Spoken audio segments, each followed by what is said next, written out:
तो very good evening student, hope आप सभी बहुत अच्छे होंगे, आपकी तैयारी भी अच्छी चल रही होगी।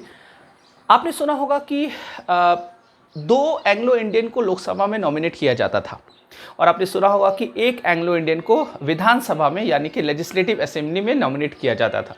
लेकिन इस प्रावधान को समाप्त कर दिया गया 104वां संशोधन द्वारा। ये आपने पढ़ा होगा। लेकिन अभी बहुत लोग को ये चीज़ पता नहीं है कि ये एंग्लो इंडियन का जो प्रावधान खत्म किया गया, क्या ये परमानेंटली खत्म कर दिया गया या टेम्पररी है। मतलब ये स्थायी रूप से इसको समाप्त कर दिया गया या फिर ये अस्थायी रूप से इसको समाप्त किया गया, ये एक सवाल बनता है। और क्या आर्टिकल 331 जिसमें बताया गया था कि लोकसभा में दो एंग्लो इंडियन नॉमिनेट होंगे और आर्टिकल 333 जिसमें बताया गया था कि विधानसभा में एक एंग्लो इंडियन नॉमिनेट होंगे, क्या ये आर्टिकल जो 331 और 333 क्या इस आर्टिकल को कॉन्स्टिट्यूशन से डिलीट कर दिया गया है या फिर ये आर्टिकल आज भी वर्तमान में एग्जिस्ट करता है। तो इन तमाम सवालों का जवाब अगर आप चाहते हैं आप इस वीडियो के एंड तक देखिए, आपको समझ में आ जाएगा कि ये सच में हटा है या नहीं हटा है। तो चलिए समझते हैं, एक एक करके इन सवालों को ढूंढने का प्रयास करते हैं। इसके लिए आपको एक संशोधन पढ़ना पड़ेगा, वो 104वां संशोधन जो कि मैंने अभी आपको बताया। तो 104th कॉन्स्टिट्यूशन अमेंडमेंट एक्ट 2019, 104वां संविधान संशोधन अधिनियम 2019। इस अमेंडमेंट को यदि आप अच्छे से पढ़ेंगे, गहराई के साथ पढ़ेंगे, तो आपको ये जो मैंने सवाल पूछा उन सवाल का जवाब आपको बहुत आसानी से मिल जाएगा। तो 104वां संशोधन क्या था, इससे पहले आपको थोड़ा सा बैकग्राउंड समझना पड़ेगा और कुछ आर्टिकल को समझना पड़ेगा। जैसे ये संशोधन समझने से पहले आप समझिए आर्टिकल 330 को, आर्टिकल 331, आर्टिकल 332, आर्टिकल 333 और एक और आर्टिकल आपको समझना पड़ेगा 334।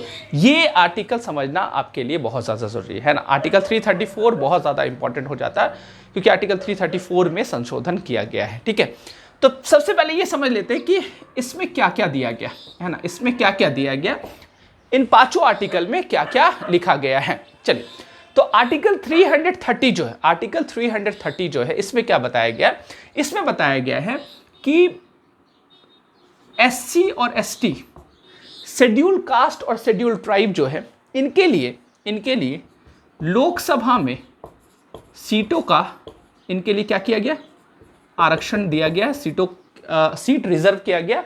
तो याद रखिएगा, लोकसभा में एससी और ST, schedule caste and schedule tribe यानी कि अनुसूचित जाति एवं अनुसूचित जनजाति के लिए सीटों का आरक्षण किया गया। मतलब वहाँ पे जो लोकसभा में सीट होगा उसमें कुछ सीट जो होगा वो एससी के लिए और कुछ सीट जो होगा वो एसटी के लिए क्या किया जाएगा, रिजर्व किया जाएगा। तो याद रखिएगा, पार्लियामेंट में लोकसभा में एससी एसटी के लिए सीट क्या है, रिजर्व है।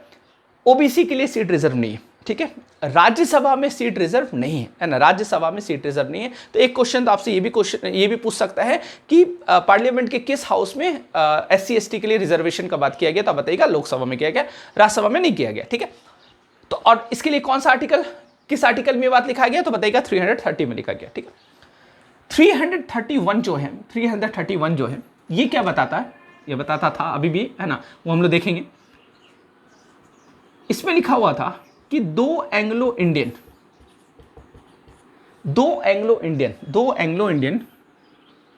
को लोकसभा में नॉमिनेट किया जाएगा, दो एंग्लो इंडियन को लोकसभा में नॉमिनेट किया जाएगा। इसमें यह बात लिखा हुआ था, यदि एंग्लो इंडियन का आप कह सकते हैं पर्याप्त प्रतिनिधित्व नहीं है, तो मतलब अगर एंग्लो इंडियन चुनाव जीतकर वहां पे गए हैं और लग रहा है सरकार को ये पर्याप्त प्रतिनिधित्व है, अभी एंग्लो इंडियन का यहाँ पे प्रतिनिधि कोई है बैठा हुआ है, तो फिर आवश्यकता नहीं है। अगर ऐसा लगे राष्ट्रपति को, राष्ट्रपति बस है ना नाम मात्र के, मतलब सरकार ही के सजेशन पर करते थे, मतलब मंत्रिपरिषद, तो राष्ट्रपति को यदि ऐसा लगे कि दो एंग्लो इंडियन का पर्याप्त प्रतिनिधित्व यहाँ नहीं है, तो आप मैक्सिमम दो एंग्लो इंडियन को यहाँ पे क्या कर सकते हैं, नॉमिनेट कर सकते हैं। आर्टिकल 331 ये बता रहा। आर्टिकल 332 क्या बता रहा है कि एससी और एसटी इनके लिए विधानसभा में रिजर्वेशन का बात किया गया है, मतलब सीटों का आरक्षण का बात किया गया। किसके लिए? SC ST के लिए। कहां पे? लेजिस्लेटिव असेंबली में, विधानसभा में सीटों का आरक्षण यहां पे दिया गया, बताया गया। अच्छा, आपने यहां पे क्या समझा? केंद्र में क्या है? पार्लियामेंट में क्या है? लोकसभा है, राज्यसभा नहीं है। उसी प्रकार राज्य में क्या है? क्या विधान परिषद में SC ST के लिए रिजर्वेशन? नहीं, विधान परिषद में SC ST के लिए रिजर्वेशन नहीं, विधानसभा में, मतलब लेजिस्लेटिव काउंसिल में नहीं है रिजर्वेशन, लेजिस्लेटिव असेंबली में। तो आपने क्या देखा? केंद्र में, लोकसभा में, और राज्यों में कहां पे? विधानसभा में SC ST के लिए सीटों का आरक्षण दिया गया। यह आर्टिकल 332 बताता है। 333 बताता है कि एक एंग्लो इंडियन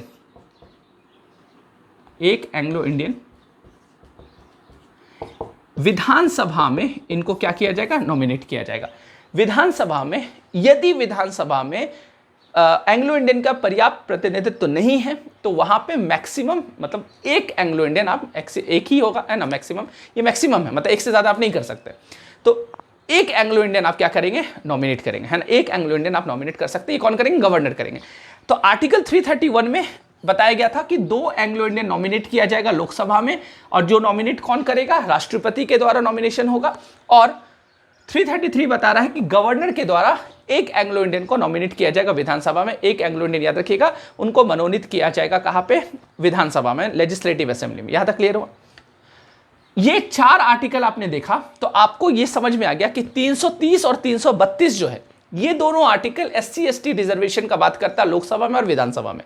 और 331 और 333 आर्टिकल जो है, ये एंग्लो इंडियन का बात करता है लोकसभा में और विधानसभा में। लोकसभा में 2 और विधानसभा में 1। तो यहां पे आपने देखा कि ये जो 330, 31, 32, 33 है, ये लोकसभा और विधानसभा से जुड़ा हुआ एक तरह से क्या है? ये आर्टिकल है। और यहां पे SC ST रिजर्वेशन और एंग्लो इंडियन से जुड़ा हुआ ये आर्टिकल है।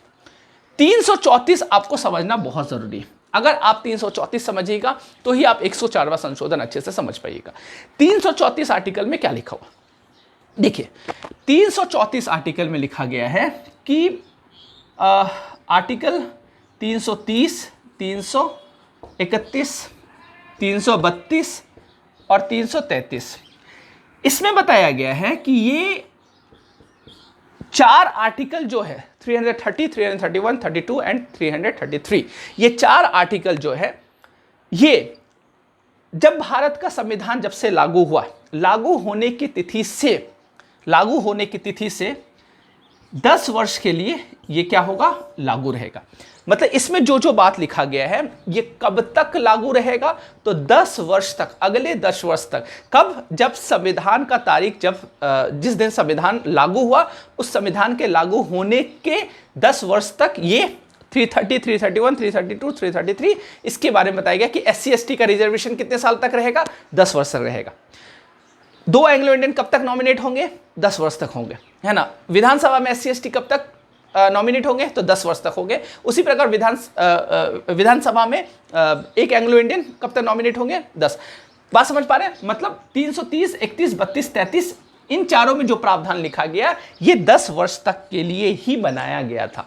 मतलब ये परमानेंट नहीं था, ये टेम्पररी था। क्लियर है? इसका मतलब संविधान लागू कब हुआ? 26 जनवरी 1950। तो ये कब तक लागू रहेगा? तो ये लागू रहेगा 25 जनवरी 1960। 25 जनवरी 1960 तक ये प्रावधान लागू रहेगा, ऐसा आर्टिकल 334 में बताया गया था, आर्टिकल 334 में बताया गया था। अब देखिए होता क्या है, आज तक आप देख रहे हैं कि SC ST का रिजर्वेशन तो है ही, और कल तक था ही एंग्लो इंडियन वाला भी। इसका मतलब 1960 में ही खत्म होने वाला था और अभी तक चल रहा है। इसका मतलब यह हुआ होगा कि आर्टिकल 334 में लगातार संशोधन किया गया होगा। बिल्कुल 1960 में देखा गया कि नहीं, अभी स्थिति सामान्य नहीं हुआ है, अभी SC ST का रिजर्वेशन का जरूरत है, एंग्लो इंडियन का जरूरत है, सामान्य स्थिति नहीं है, अभी जरूरत है इन लोगों का आरक्षण का, तो चलो इसको आगे बढ़ाते हैं। और 10-10 वर्ष करके इसको आगे बढ़ाया गया और लगातार संविधान में क्या हुआ? संशोधन किया गया। कब कब संशोधन किया गया तो मैं आपको बताऊं, जैसे इस रेड ग्रीन से लिख देता हूं मैं। जैसे 8वां संशोधन, पहली बार संशोधन किया गया 8वां 8th कॉन्स्टिट्यूशन अमेंडमेंट एक्ट 1959, 8वां संविधान संशोधन अधिनियम 1959 किया गया और इसमें बोला गया कि फिर से 10 वर्ष तक बढ़ा दिया गया। बात समझ पा रहे हैं? फिर से 10 वर्ष तक ये 330, 31, 32, 33 चारों आर्टिकल में जो जो प्रावधान था उसको 10-10 वर्ष के लिए क्या किया, 10 वर्ष के लिए बढ़ा दिया गया। 8वां संशोधन हुआ, इसके बाद 23वां संशोधन हुआ, इसके बाद 45वां संशोधन हुआ, फिर 62वां संशोधन हुआ, इसके बाद 79 संशोधन हुआ, इसके बाद 95 संशोधन हुआ। तो आपने क्या देखा कि 8वां संशोधन, फिर 23वां संशोधन, फिर 45वां संशोधन, फिर 62वां, फिर 79 और फिर 95 और इस बार फिर क्या 104। तो देखिए क्या हुआ, 1950 से 1960 तक का प्रावधान तो दिया ही गया था इस आर्टिकल 334 में। फिर 334 में अमेंड किया गया 8वां संशोधन के द्वारा। इसमें क्या कर दिया गया, अब बोल दिया गया क्या 1960 से 70 तक। 23वां में क्या किया गया, 70 से 80 तक। 45वां में क्या किया गया, 80 से 90 तक। 62वां में क्या किया गया, 90 से 2000 तक। 79 में क्या किया गया, 2000 से 2010 तक। और ये भी अमेंडमेंट इंपॉर्टेंट है, 95th अमेंडमेंट। इसमें क्या किया गया, 2010 से 2020, 2010 से मतलब 26 जनवरी 2010 से 25 जनवरी 2020, ठीक है, 25 जनवरी 2020, ये 95th अमेंडमेंट किया गया।